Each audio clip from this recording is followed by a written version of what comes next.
मुंबई, ठाणे, पालघर, रायगडमध्ये पावसाच्या हलक्या सरी बरसणार आहेत। मुंबई उपनगरामध्ये ढगाळ वातावरण पाहायला मिळतंय। मुंबईकर उकाड्याने एकतर हैराण आहेत। मुंबईमध्ये 10-11 जूनपर्यंत पाऊस पडण्याचा अंदाजही वर्तवला जातोय। आढावा घेतलेला आहे आमच्या प्रतिनिधींनी, पाहूयात।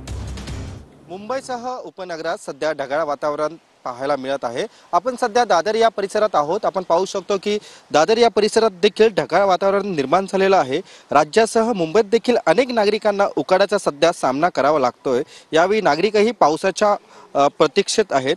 दरम्यान मुंबईकरांसाठी यावेळी एक आनंदाची बातमी अशी आहे की या आठवड्यात मुंबई आणि आजूबाजूच्या परिसरात हलका पाऊस होण्याची शक्यता देखील वर्तवण्यात आली आहे, ज्यामुळे अलीकडच्या आठवड्यातील उच्च तापमानापासून दिलासा मिळू शकतो। हवामान खात्याच्या अंदाजानुसार मुंबईसह उपनगरामध्ये पुढचे 4 दिवस ढगाळ वातावरणासह काही ठिकाणी हलक्या सरीचा अंदाज देखील आहे। या ठिकाणी ठाणे असेल, पालघर असेल, तसेच रायगड जिल्ह्यातही हलका पाऊस पडण्याची शक्यता हवामान खात्याकडून वर्तवण्यात आलेली आहे। तर मुंबईत 10 किंवा 11 जूनपर्यंत पाऊस पडण्याची शक्यता आहे। कॅमेरा पर्सन नरसिंहसह मी रवी खरात, TV9 मराठी, मुंबई।